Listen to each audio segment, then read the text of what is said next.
as a vendor myself, I have just seen most of my vendor friends have the same feedback of their inquiries either being lower than usual, or the clients that are reaching out to them are not their ideal clients. And I just thought we need to get out of the internet for a moment as a collective group and really just show people what we're made of rather than trying to compete in the vast world of Instagram.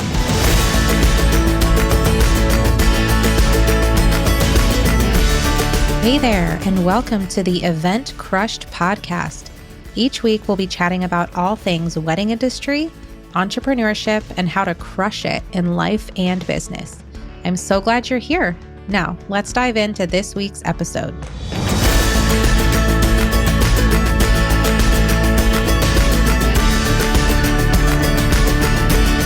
Have you ever stumbled into something completely unexpected, only to realize it was just where you were meant to be? That is exactly what happened to today's guest, Alex Owens. A simple Craigslist job listing turned into a full-fledged career in the wedding industry, one that has taken her from having a hand in thousands of events to running a wedding venue, launching her own planning business, and now creating the Crush Collective, a wedding expo with a fresh approach. In this episode, Alex and I dive into her journey of building multiple wedding businesses, how she balances it all while being a mom, and her insights on how the wedding industry has evolved over the years. We also chat about why so much of wedding planning has moved online and how wedding pros can bring back the magic of in-person experiences. Plus, Alex shares fantastic advice for any vendors who are participating in wedding expos and how to truly stand out. So whether you're a wedding pro looking for inspiration or just love a good entrepreneurial story, this episode is packed with insights you won't want to miss. And with that, let's welcome Alex to the show. Hey, Alex, welcome to the show. Thanks so much for taking the time to chat with me today. Hi, Becky. Thanks for having me. I'm really excited. Absolutely. Me too. And I can tell just in what I have learned about you so far is that you're definitely a multi-passionate entrepreneur like me. You're a wedding planner, you are a venue owner, and then now you have started a wedding expo as well. So I would love it if you could just share a bit about yourself and your journey in the wedding industry with my listeners so we could just see how it led you to where you are today. Yeah, I got started in the wedding industry. I think I wanted to be in events since I was a little kid, looking at 17 magazine and, pulling out pictures and putting them on my walls. I always loved the wedding industry. And after college, I got into journalism. So I was working as a freelance writer and dancing a lot and living in Colorado. And I thought in order to become a journalist, I wanted to move to a bigger city. So my then partner and I, we moved with 3 of our other friends. So 5 of us moved to San Francisco because that's where I thought I would hit it big in journalism. And the 5 of us moved from Colorado to San Francisco without really any foresight or forethought of what we were doing. We just kind of left. And none of us had jobs. None of us had really researched a place to live or what we were going to do in the city. We just knew we wanted to be there. So for the first week and a half, we were living in a hotel, basically scouring Craigslist, trying to figure out what we wanted to do. And I was looking for, working for a magazine or a newspaper, but we were finding dead ends all over the place. And so we just quickly our friends, we were just sending each other Craigslist ad postings, and the more obscure, the better. And so my partner, Willie, and I, the deal was whatever he sent me, I had to apply for, and vice versa. So I sent him a job posting for a television cat talk show host. That was what I sent him. And he sent me back a photo booth attendant posting that we thought was a joke. We pictured me in a mall kiosk, working a photo booth. But I applied, and the owner of that company responded pretty quickly with an email that was very jovial and lighthearted. And I could tell that we connected just in the way that we communicated. And he asked if we could set up an interview. And I was like, sure, let's see where this goes. And then on the day of the interview, he asked me, we were supposed to meet at a coffee shop. And he asked me, or told me rather, that his sister needed childcare. Could we move the interview to her apartment? Which, this is 2009 in Craigslist era. So, my apprehension was very high. And I was like, he could be the best person or the worst person. Right. So I went to the interview. Turns out he was very sweet and actually taking care of his nephew. And I learned a lot about his business. He was just starting a photo booth business and designed and built all of his own software and machines. And it was very visionary at the time because it was before the fad of wedding photo booths. It was very much on the cutting edge of that being a thing for weddings. So I was the second full-time employee of his, and we quickly just exploded and went nationwide with it. So I ran 9 different cities and worked in that position for 7 years. So I essentially helped him start and grow the business. And as a result, I had multiple events on any given weekend in which I had to hire employees for, train them, and know at least a little bit about the event in terms of how, who, when, where we were going to make the photo booth event happen. So when I left that company, I had a hand in 2,700 events with them. Wow. So it's a lot in terms of what we saw. We saw everything from celebrity weddings to the Grammys, the Olympics, Rolling Stones tours, as well as backyard barbecues and, smaller events. So I had a large grasp of the event world. And I also shared an office at that time. My business shared an office with a glamping company. So when my run with the photo booth company kind of petered out, I got involved with the glamping company. That company is called Shelter Co., and they are out of San Francisco and one of the most innovative event companies I've ever worked with.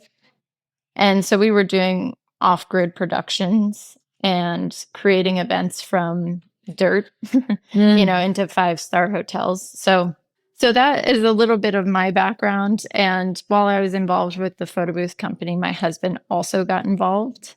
And so we were working really closely together, running that company. And so we knew we worked really well together.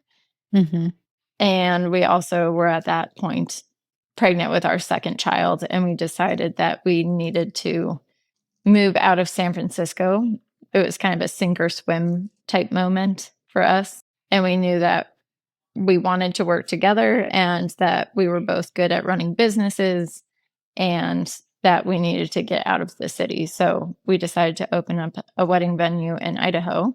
And that's where it took us in 2018. So that's kind of my backstory into the event world. It happened really strangely, but very organically.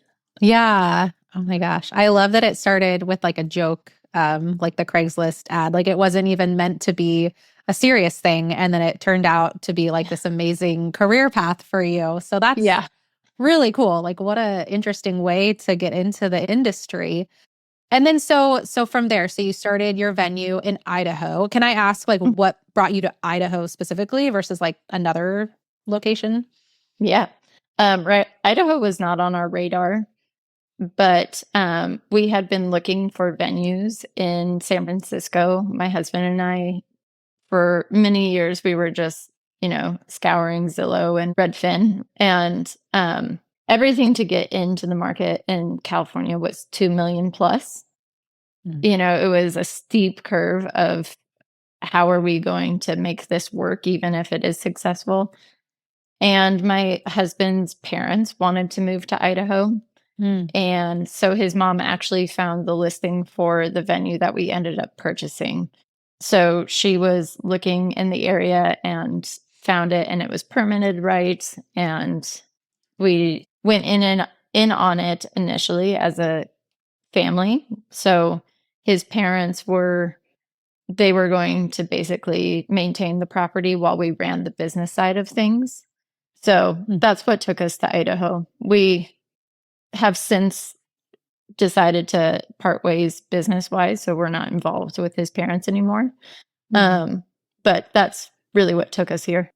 Yeah. Okay. No, that makes sense. Yeah, that's great. Yeah. And then from there, how did you decide to start your own wedding planning company?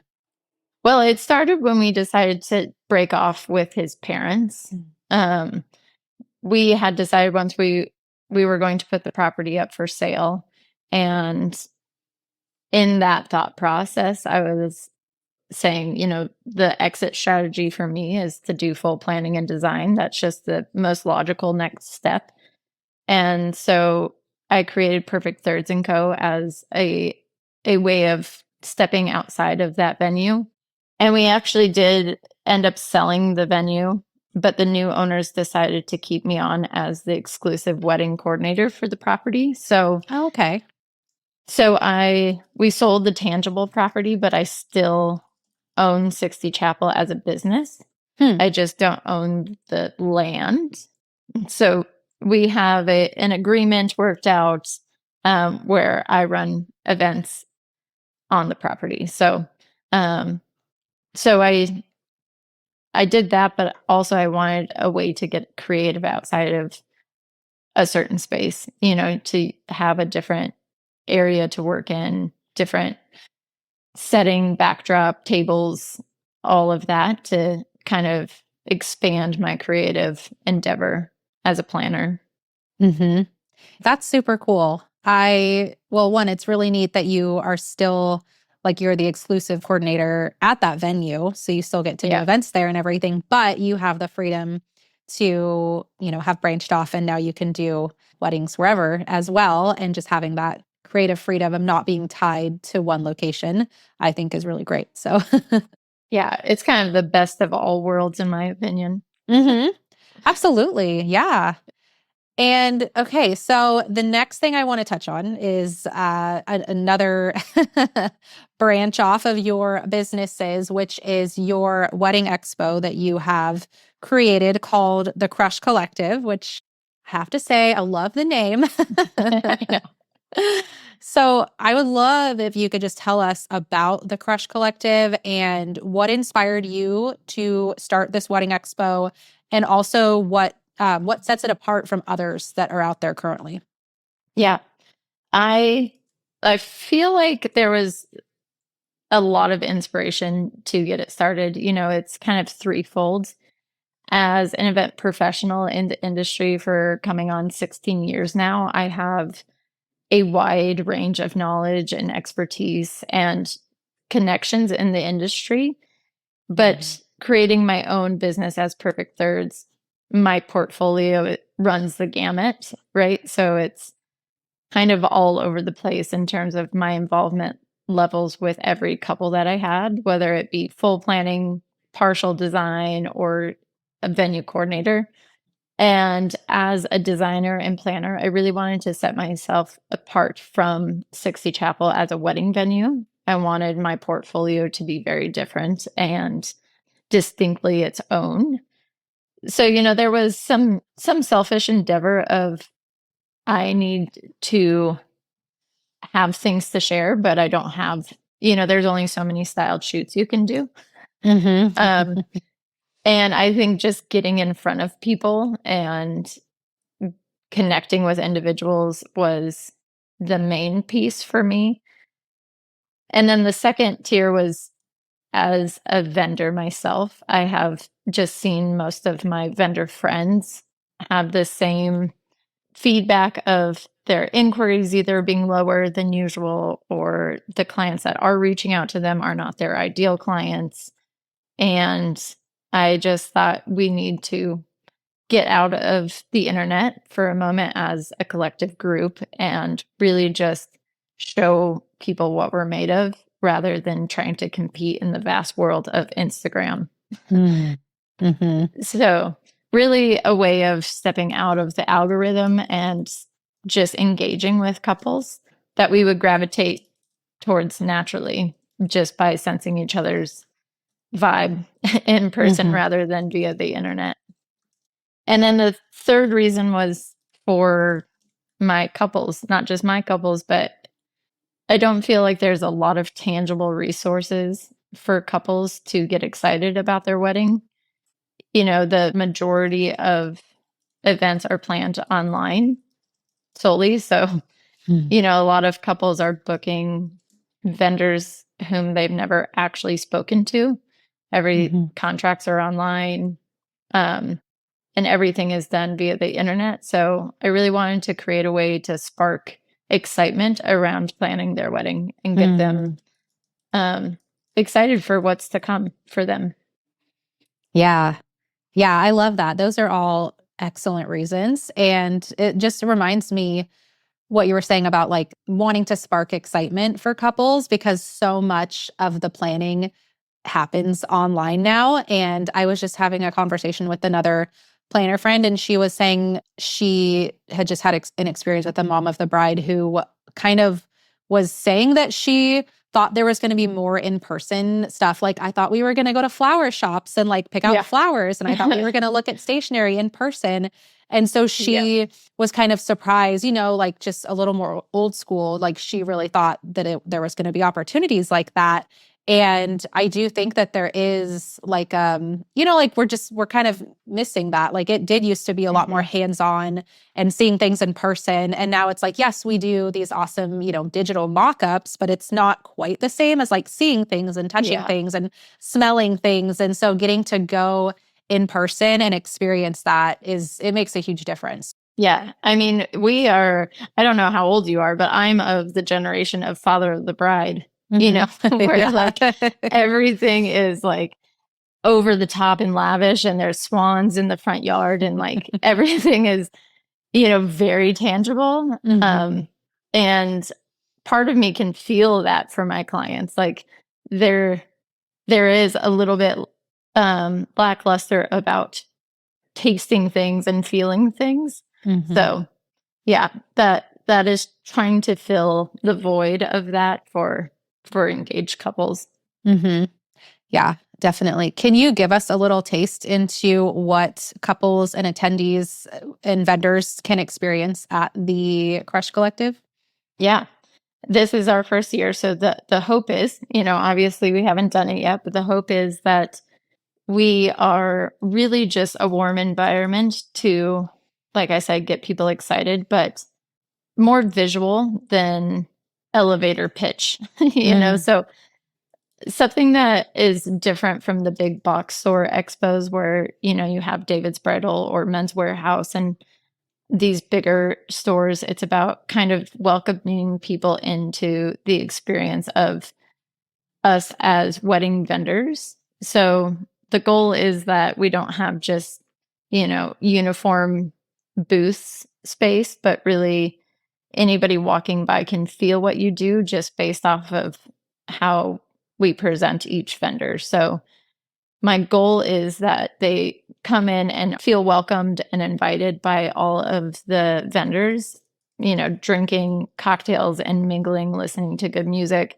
and having organic conversation with vendors rather than hearing their sales pitch. So they can see how much the wedding industry enjoys each other, how we are not competing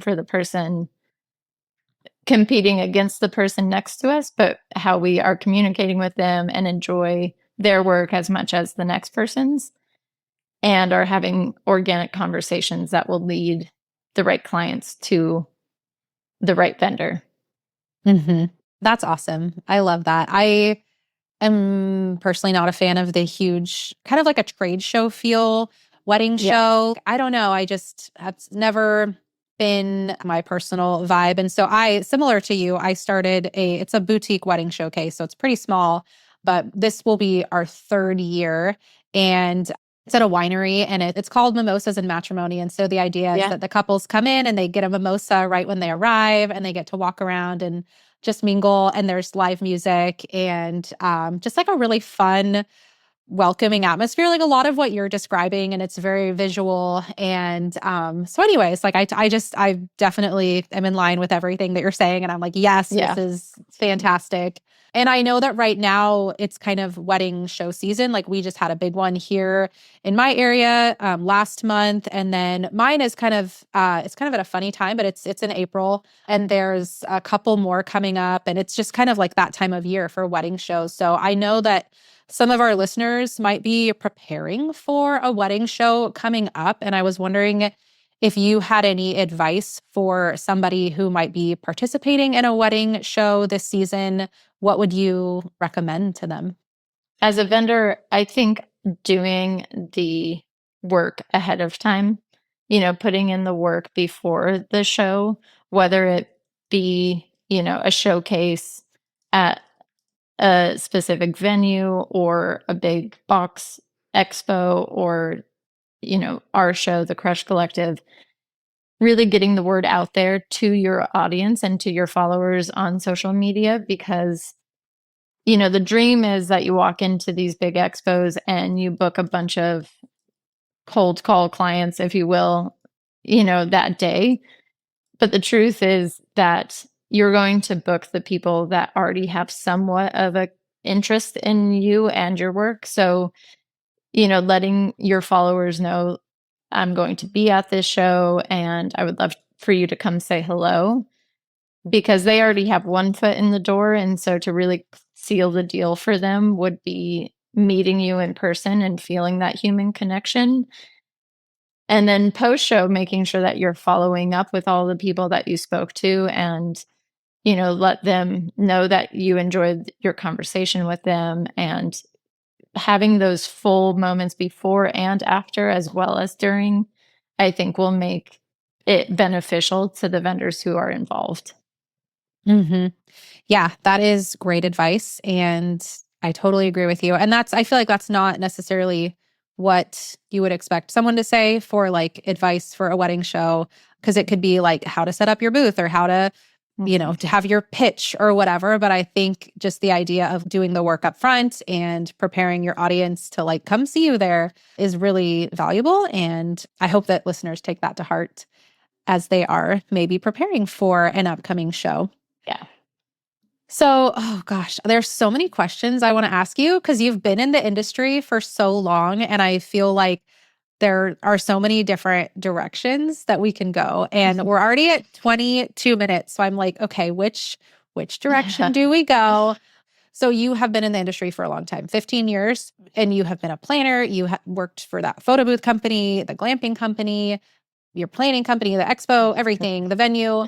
How have you seen the wedding industry evolve over those 15 years? Because obviously that it's Mhm. changed so much. And then can you give us any like insight into where what direction you think it's going in for the future? Yeah. My husband and I were just talking about this last night because we were like, we are now the old people. Like, we've been just around, like, we've That's how seen I so feel much and too. Yeah. experienced so much in the industry that, like, Yeah. I feel like I'm best friends with all my clients. And I'm like, I'm literally 15 years older than you. But, um, so I think when I first got into the industry, I feel like just a different time where weddings were exploding in terms of, bigger and better and trends. There was a lot of trends where people were trying to keep up, photo booths Mhm. being one of them, so I Mhm. definitely um, benefited from that, Style Me Pretty and Green Wedding Shoes. And there's all these really big blogs coming out that was showing us how we could think outside the box and how we could do things, bigger and better. Mhm. Um, or just more unique, I guess, than traditional weddings. And I think obviously the pandemic is a milestone in a lot of the wedding industry and how you talk about weddings, because I think that definitely changed the entire industry script Mhm. for how we operate as not just an industry, but as a culture. Like being able to really boil down what is important for ourselves as couples. For a lot of my clients during the pandemic, it was who are the most important people and that you want at your wedding. And I think that gave couples the freedom to eliminate a lot of noise from their wedding. Mhm. So they didn't feel indebted to their mom's best friend's children.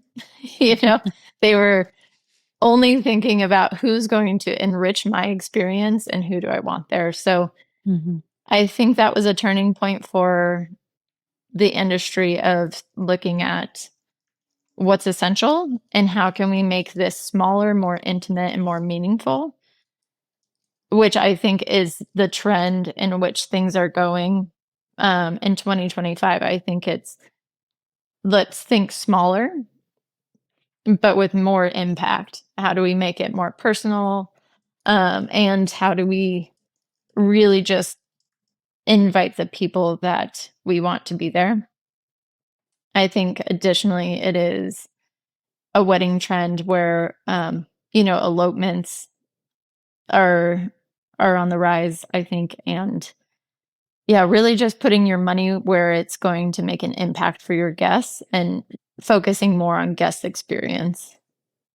Yeah, I completely agree and have definitely seen the same thing. And it's so interesting, like just what the pandemic has done. Cause I feel like when we think about things now, it's like pre-pandemic and Mhm. post-pandemic and like just, how much things have changed in this short 5 years. Like really it has changed so much. But you're totally right. I think in a good way, that couples are able to really focus on and prioritize what matters to them. And you said like eliminating the noise.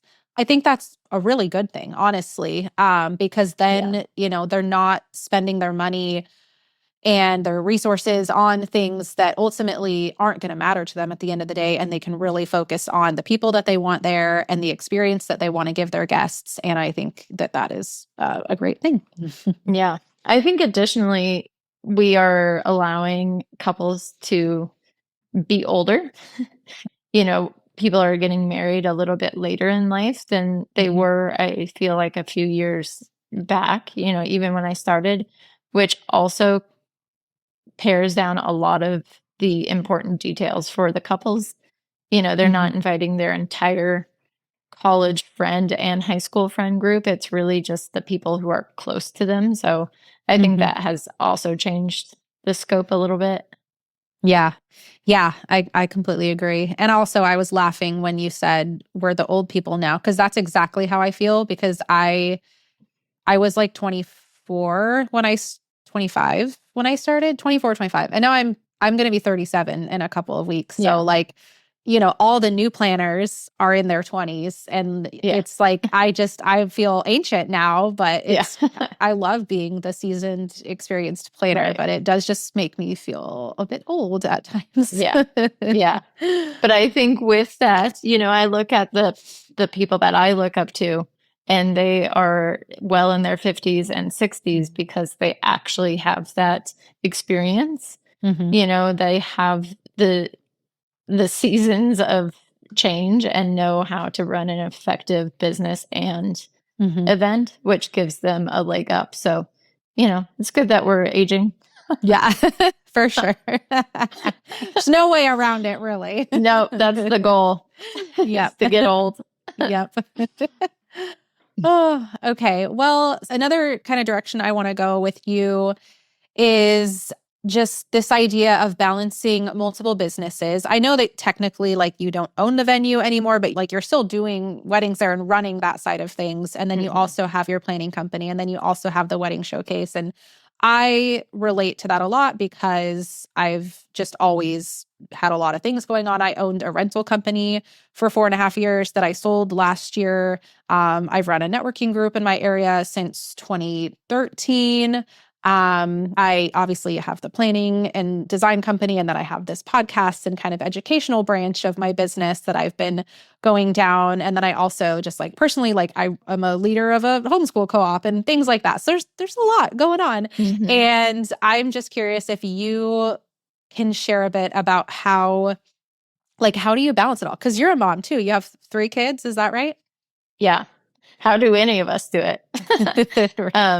I think we're cut from the same cloth a lot in that regard, where as a creative, part of me is like, I feel like my immediate friendship group will be like, what new thing are you doing now? Right. Like, what else are you putting on your plate and why are you doing it? But I think there is an itch of, and why you started this podcast is you want to share it with people and you know that it's valuable and you know that it's important, not for your career, but for those around you as well. So I feel like to balance my work life, I try to batch work as much as I can and where I can. So, Mondays is 60 Chapel, Tuesdays is Perfect Thirds, Wednesdays is Crush Collective. And then it's kind of, the most important to do's Thursday and Friday. So I try to separate my businesses, knowing that they all kind of blend together and are of the same type of work, but very different in terms of how I need to prioritize them and who I need to prioritize. And then as a mom, I think we're all just trying to figure it out and do our best. But as a mom, I really try to separate business from home life as much as I can, and realizing that my wins or what I might consider failures as a mom is not indicative of my business and vice versa. Right. So, like, if I had a really trying client, it doesn't reflect on who I am as a mother, but it really is two separate parts of the whole. It's easier said than done mentally to not let them flow into the other, but trying to be cognizant that when I'm with my daughters, I don't have my phone on me. I'm not responding to email or text, but that I'm actually present with them when I'm present with them, and when I'm working, that I eliminate myself from the house so they don't feel like I am half in, half out. So that's how I try to do it. Some days it's easier than others. There's winter breaks and summer, which is our busy season. So yeah. Having a partner helps too, that there's, a community of people that can support you when you need it as a parent and a business owner is huge. So Absolutely. Yeah. Do you have a home office then, or do you have an office that you go to? What does that look like? I bounce around from coffee shop to coffee shop. Okay. Yeah. Yeah. I spend a lot of money in parking tickets downtown and coffee shops. But as a creative, I like being around people, and I like white noise, and I like the energy. So I don't have a home office, but even if I did, I don't feel like I would enjoy being there. Yeah. I like being out in the wild, I feel like. Yeah. No, that makes sense. I used to go to coffee shops all the time. And now part of the reason I don't at the moment is because I don't have a laptop. I just have my desktop computer. And so I spend a lot of time in my home office, but sometimes I miss that atmosphere too. And just like getting a nice cup of coffee and doing my work, and it's fun. So eventually I will have a laptop and I'll kind of reintegrate that into my life. But no, I think that's great. And it works for you. And it is hard, like with a home office, because it's like I can be so focused and get all this stuff done. But the second I'm pulled out of that, because maybe I need to go do laundry or something, it's really hard to get back into work mode after that. Or like maybe my kids need me for something and then I'm trying to come back and keep working. But it's like I've already, like my mindset has already switched into home mode. And so that is a little difficult for me, of like the bouncing back and forth, because I'm not just like holed up in my office for 8 hours a day. I'm in here for, I get up really early. I'm in here for a few hours in the morning. Then my kids get up, we do school, all of that. And then I'm like back in here for an hour, and then I'm out, and then I'm back in here for an hour. So it's just kind of bouncing around, which does make it a little difficult mentally to like constantly switch back and forth between like mom mode and work mode. Yeah. And it's also difficult to do a podcast in a public coffee shop, I'm sure. True. This is very So true. you have a valid reason. My husband and I are working on getting me a office space. Mm. He's a woodworker, so we've been renovating our house for a long time. So the office space is in the works, but it's really just kind of a spot for me to sneak away from the children to take a call or do what I need to do, with the expectation that I'll still spend a lot of money on coffee. Mhm. Yeah. There's no way around it. No. Okay, awesome. Well, I am wondering, okay, I have probably 2 more questions to wrap us up. Okay. Can you share what has been the most rewarding part of your journey in the wedding industry, over all these years? Like, what would you say has been the most rewarding part of all of it? I think on a micro level, it's obviously the relationships I've built, both inside the industry itself with vendors and people who have become close friends, and my client relationships. I feel like I really pride myself on seeing them through different seasons of life outside of their wedding. So Mm. I feel like I'm really proud of that part of my business. And then on a bigger scale is stepping back as a woman and a female and a mom and realizing what I have built as an individual, I think is the thing that is what I'm most proud of, is looking at what I have done as a business owner and a leader, and knowing that I run my business with, the utmost esteem and transparency, and being proud of the companies that I run, and proud to show my girls what you can do and how you can make a living for yourself and enjoy it. Not Yeah. being tied to a company that you don't align yourself with. Mhm. So I think that's ultimately what I'm most proud of. Yeah, that's so cool. I love that, and I completely agree. Like, being able to give that example to our kids of, being able to start your business and look where it's taken you and look at all these things that you've done, and just, yeah, being able to be that example for them. So someday if they want to start a business, they'll be like, well, yeah, my mom did it, so obviously I can do it too. Yeah. Yeah, it's important. Definitely. So, my final question that I would like to ask you is, if you could give one piece of advice to wedding pros looking to grow their businesses, from all of your years of learning and growth and everything that you've done in the industry, if you could sum it up into like one piece of advice, which I know is really hard, Yeah. but Yeah. what would that be? um of how to grow your business, I think is, I am of the mindset that following your passions and, leaning into what you feel is the route, and I guess asking questions later. Mm, But I feel like I resonated a lot with your episode with mm, Eileen, mhm, and she spoke about, if, there's not room for you at the table, create your own table. And I mhm. feel like that's where the entrepreneurs really shine, is that they are trying to carve their own path. And I think that's why I started the Crush Collective, is I wanted something else.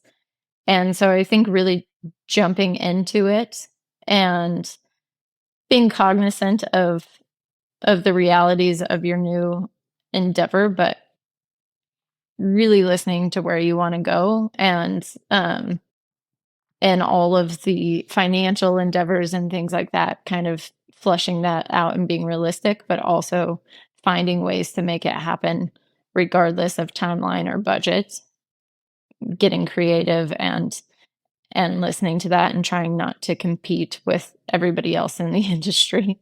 Yeah. I think that would be my advice.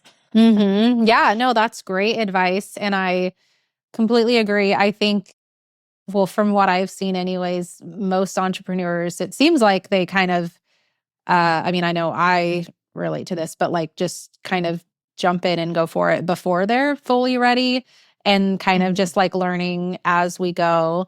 And I mean, I don't know too many people who spent years like preparing, and you know what I mean? It's like you get excited about something and you're passionate about it, and then you just kind of make it happen.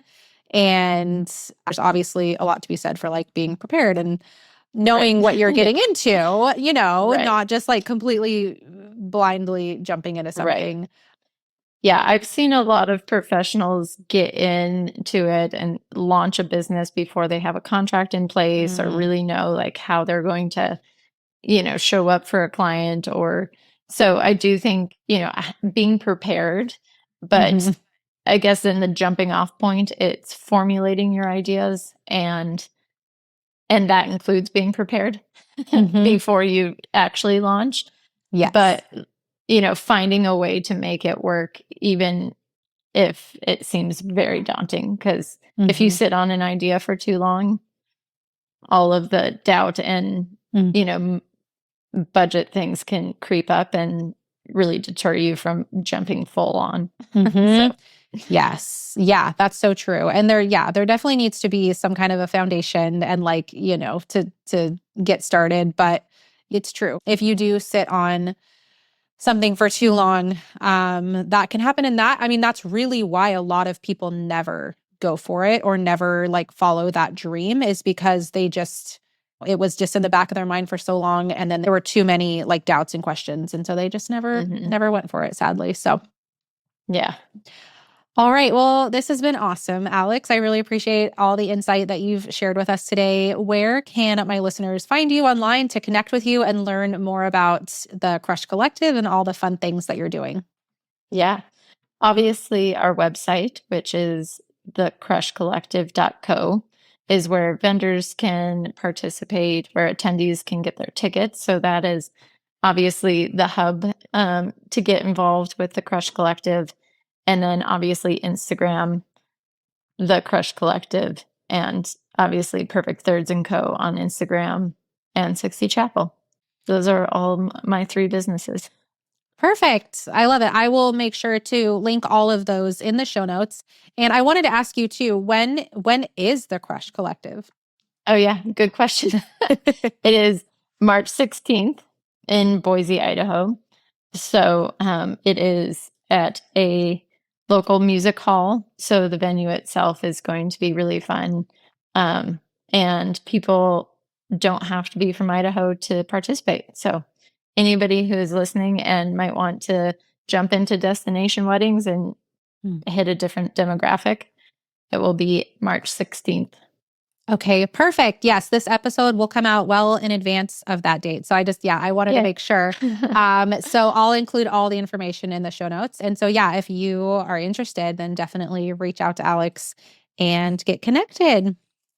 Yay. Thanks so much for having me. Of course. Thank you so much for coming on. It's been a great conversation and I can't wait to share it.